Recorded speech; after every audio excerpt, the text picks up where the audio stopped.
안녕하세요. 청기술TV 최희철, 장영조입니다. 오늘 이 시간에는 고2 학년 때 물리화학, 생명, 지구과학 등 고교 학점제와 학기제에 따른 여러 가지 변화사항과 주의사항을 살펴보도록 하겠습니다.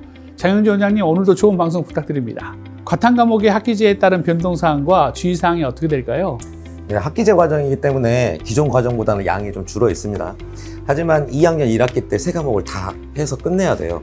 그래서 자연계 입시에서 좀 그래야 유리하기 때문에 학생들에게 부담이 좀 있을 거라고 생각이 듭니다.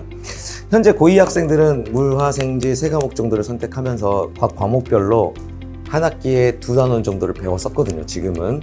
그런데 지금 고1 학생부터는 총 3단원짜리 과정을 한 학기에 중간고사와 기말고사를 보게 되면서 중간에 또 수행평가까지 해결해야 된다는 부담감이 좀 있을 것 같습니다. 이제 수능이 좀 가벼워진 반면에 학교 내신의 공부와 생기부를 챙기는 것이 조금 더 어려워진 것 같습니다. 네, 그럼 지금의 변화에 대한 충격을 최소화시킬 수 있는 학습 요령이나 선행 방법이 있습니까? 일단 지구과학 관련 학과를 지망한 학생 말고 그 외에 의학계열이나 공대를 선택을 하는 학생들은 2학년 1학기 때 물리, 화학, 생명과학을 선택할 것으로 예상됩니다. 학교에서 진도를 맞추고 수행평가까지 마무리하면서 진도를 빼는 것이 매우 바쁠 것 같거든요. 그래서 모든 단원을 지금처럼 심화해서 공부를 하지 않고 기본 학습 정도만 하고 넘어가야 할 단원이 많다고 생각이 들어요. 그래서 먼저 미리, 아직 수업도 안 나가는데 미리 깊이 있는 선행학습으로 어려운 문제를 힘들게 공부하는 것보다는 학교에서 진도에 맞춰서 배우는 학습의 깊이에 따라서 난이도 조절을 하면서 학습하는 것이 훨씬 효과적으로 보입니다. 다만 미리 준비해야 될 공부도 있어요. 각 과목별로 미리 공부해 두면 편한 고난도 단원을 선행학습을 통해서 준비를 꼭 해야 된다고 생각하고 있습니다. 네, 그럼 과목별로 이제 여러 단원이 있는데 학생들이 가장 어려워하는 단원과 쉽게 가는 단원이 어디이고 어려워하는 이유는 뭔가요? 일단 화학에서는 양적 관계 이 부분은 수학에서 조금 어려운 방정식 이렇게 생각하시면 됩니다. 그래서 예전에는 수능 변별력 단원이어가지고요, 매우 어려워하는 단원이라서 고1 때 또는 더 일찍이라도 미리 연습을 좀 많이 하면 도움이 될 것 같습니다. 네. 쉬어갈 수 있는 유형을 화학 결합과 물질, 화학 평형 이런 단원이라고 보이고요. 물리에서는 역시 역학이 가장 어렵다고 보는데요.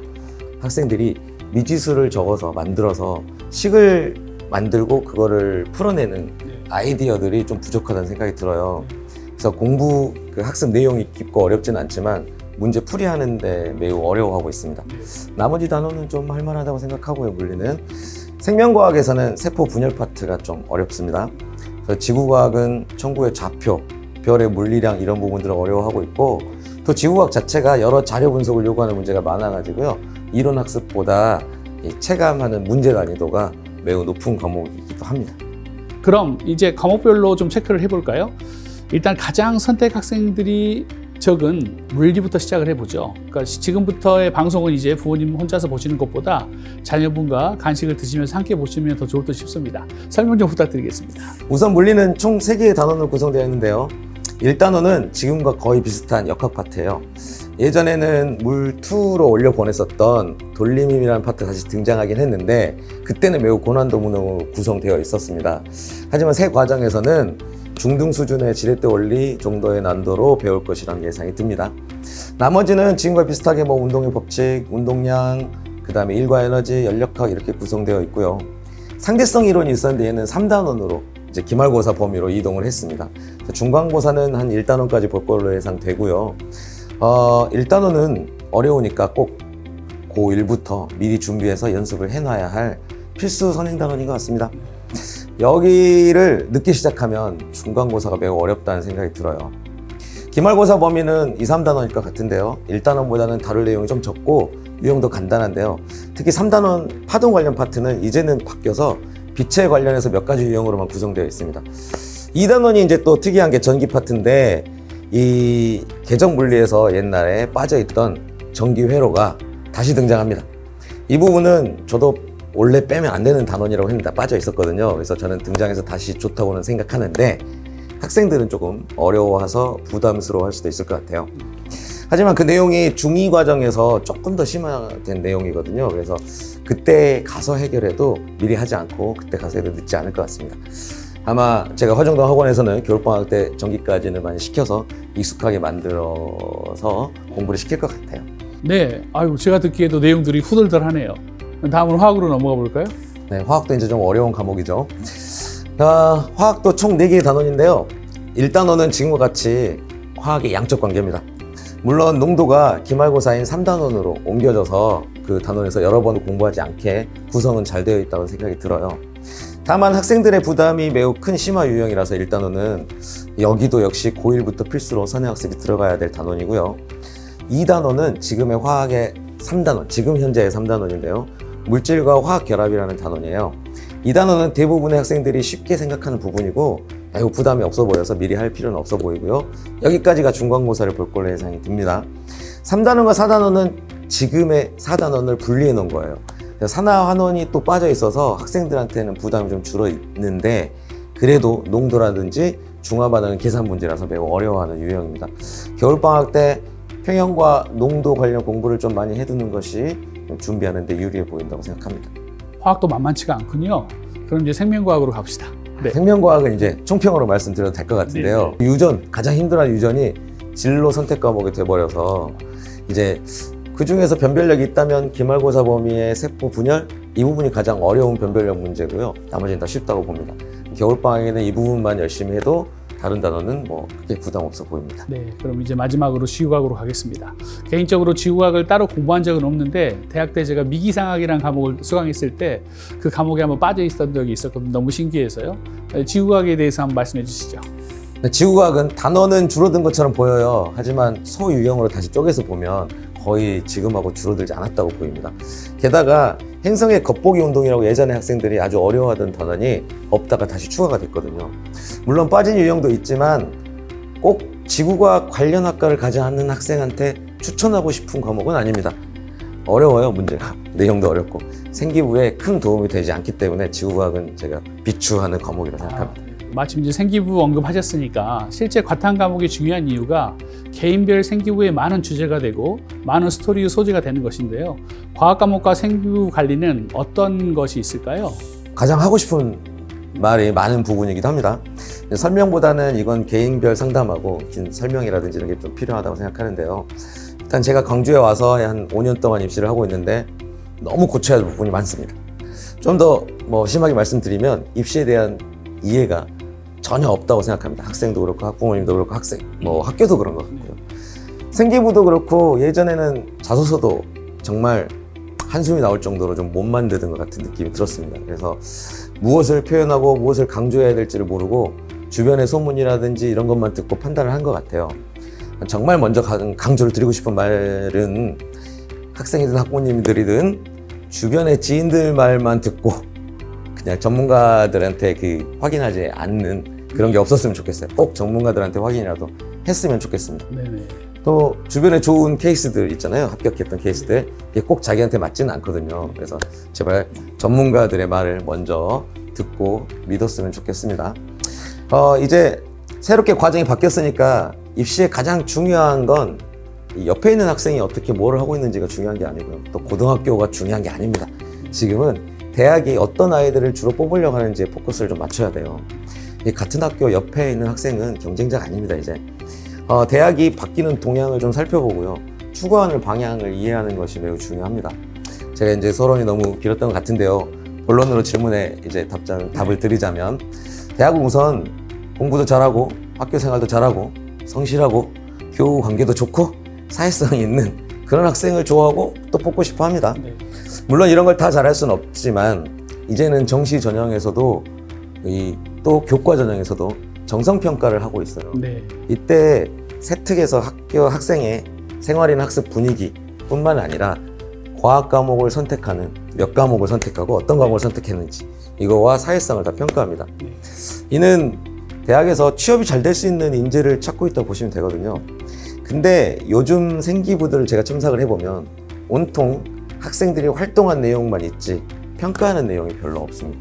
그러니까 즉 이 학생의 성격이나 개선된 점이라든지 발전한 점을 찾을 수 없는 생기부예요, 지금은. 그러니까 제가 학생들의 이제 활동 첨삭 지도를 하면서 가장 많이 듣는 질문이 선생님 이 질문은 어때요? 이 주제는 어때요? 이런 겁니다. 물론 주제의 종류가 아무 영향이 없는 것은 아닙니다만 어려운 주제인가 쉬운 주제인가는 대학 교수님들이 진짜 별로 관심이 없습니다. 아무리 특별한 활동을 했다고 해도 교수님들 입장에서는 특별해 보이지 않아요. 그런데 이제 AI나 인터넷을 찾아보면 30분 정도면 정리할 수 있는 활동을 적어놔요. 그럼 너무 임팩트가 없습니다. 그러니까 진짜 중요한 활동은 학생이 했던 노력이 아주 구체적으로 보이거나 활동 후에 성장한 내용이라든지 변한 내용 등에 가장 큰 관심이 있어요. 이제 그것을 찾아내는 것이 매우 중요합니다. 그리고 과학의 어떤 과목을 선택했는지 선택 과목도 매우 중요하고요. 이래서 저도 고1 아이들이 꿈을 갖는 것은 매우 어려운 일이라고 생각해요. 일찍부터.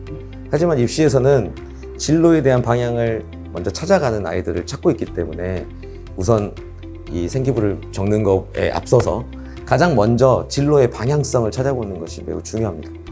꼭 정확한 직업이 아니어도 돼요.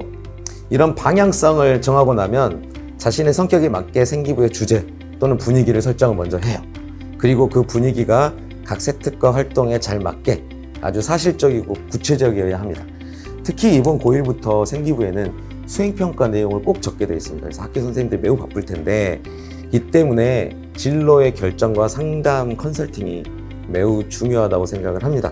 이게 컨설팅 후에 이제 과학 과목과 주제들은 매우 밀접한 관계들이 있다고 보입니다. 네. 그런데 이게 이제 내신에 집중해야 하는 아이들에게는 엄청난 이제 짐이 될 수도 있고 그냥 하다가 다 놓치고 지나칠 것 같은데요. 학교만 믿고 있어도 되나요? 제 생각에는 학교 선생님도 잘 이해하기 힘든 입시 방향을 학생들이 어떻게 판단할 수 있겠습니까? 저희 어른들이 아주 많이 도와줘야 된다고 생각합니다. 그래서 저는 지금 그냥 교과 학원이 아니라 입시 전체를 알고 약간 컨설팅을 해줄 수 있는 학원을 좀 찾아봐야 올바른 공부라든지 선행학습의 방향도 제대로 찾을 수 있다고 생각을 합니다. 아이들이 쓸데없는 공부를 좀 안 하게 줄여줘야 한다고 생각을 해요. 그리고 3등급도 인서울대학에 갈 수 있는 그런 방향을 광주에서도 좀 많이 노력을 했으면 좋겠다는 생각이 듭니다. 네, 서울이나 부산, 대구 등 지역에 비교하면 저희 지역은 컨설팅 업체들에 대한 신뢰도나 전문도가 많이 떨어진다는 생각이 또 드는데요. 뻥카 업체들을 가려내는 어떤 그런 특들이 있을까요? 그건 제가 너무 평가하기는 어려운 질문입니다. 저도 처음 와서 광주 지역의 컨설팅 업체를 그렇게 사실 크게는 믿지 않게 돼버렸어요. 제가 예전에 이제 러셀 자습반에서 학습 관리를 좀 하면서 컨설팅 업체를 갔다 온 학생들을 이제 저한테 확인하면서 다시 상담을 해보면 이 현실하고 요즘 대학의 분위기를 잃지 않고 좀 보수적인 옛날 입시를 하고 있다는 생각이 많이 들었습니다. 하지만 최근에 저희 학원 옆에 있는 컨설팅 업체 대표님과 좀 대화를 나눠봤는데요. 진짜 잘하고 계시더라고요. 그래서 광주도 열심히 준비하시는 선생님들이 많이 있구나 하고 이제 점점 신뢰도가 높아지고 있는 중이었습니다. 그 대표님과 제가 갖고 있는 공통된 의견을 보면 실적을 좀 보는 방법밖에는 없어 보여요. 실적을 봐야 될 것 같아요. 서울대나 의대를 몇 명 보냈는가는 사실 저는 실적이라고 생각하지 않습니다. 중위권 학생들이 9등급제라고 생각했을 때 2에서 4등급 사이인 학생이 얼마나 인서울을 많이 할 수 있는가, 이 실적을 봐야 되지 않는가 생각됩니다. 그러니까 컨설팅 업체에서는 보면 실적을 좀 확인하는 게 좋을 것 같고요. 또 일단 9월에 원서 쓸 때 학교를 골라주는 상담을 많이 하거든요. 대학을 골라주는. 이때는 수강료가 좀 비싸다고 생각이 든다 라고 생각하면 뻥카론이 높지 않을까 생각이 합니다. 왜냐하면 이미 만들어진 학생부로 학교를 골라주는 건 컨설팅이 아니라고 생각을 하거든요.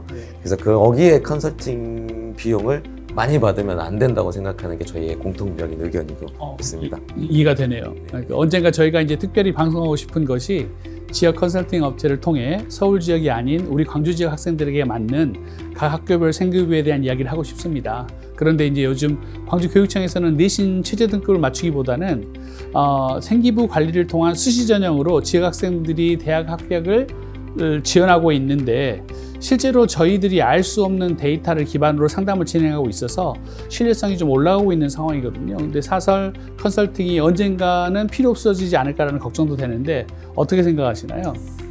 제가 학원을 운영하고는 있지만 사설 컨설팅 업체의 도움 없이 학교 선생님들의 입시 공부와 지도 경험들을 통해서 학교에서 대학을 잘 보낼 수 있는 것이 학교 정상화를 위해서 매우 중요하다는 생각을 하고 있습니다.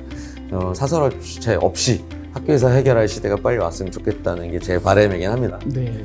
하지만 이제 또 사설 업체의 장점을 좀 말씀을 드리면 훨씬 더 다양한 고등학교의 학생들을 만나고 있습니다. 한 학교에 있지 않고요. 좀 더 도전적이고 학교를 좀 높여볼 수 있는 진취적인 컨설팅을 좀 하고 있기 때문에 경험이 더 풍부하다는 판단이 들어요. 다시 말씀드리자면 이 결과를 갖고 입시를 도와주는 일은 어렵지 않습니다. 학생부를 만드는 과정에서 컨설팅이 더욱 필요하기 때문에 컨설팅 업체를 찾는 학부모님들이 꾸준히 늘어나고 있다고 생각을 합니다. 단순히 대학을 골라주는 것만 컨설팅 아니라고 생각이 듭니다. 네, 오늘은 장영주 원장님과 함께 과학 선택 과목별 알아야 할 내용과 주의사항을 살펴보았고 선택 과목에 따른 생기부 기록에 대하여 전반적인 의견을 나눠보았습니다. 궁금하신 점은 댓글이나 이메일로 보내주시고 구독, 좋아요, 알림 설정 꼭 부탁드립니다. 지금까지 청기눈썰TV 최희철, 장영주였습니다. 감사합니다.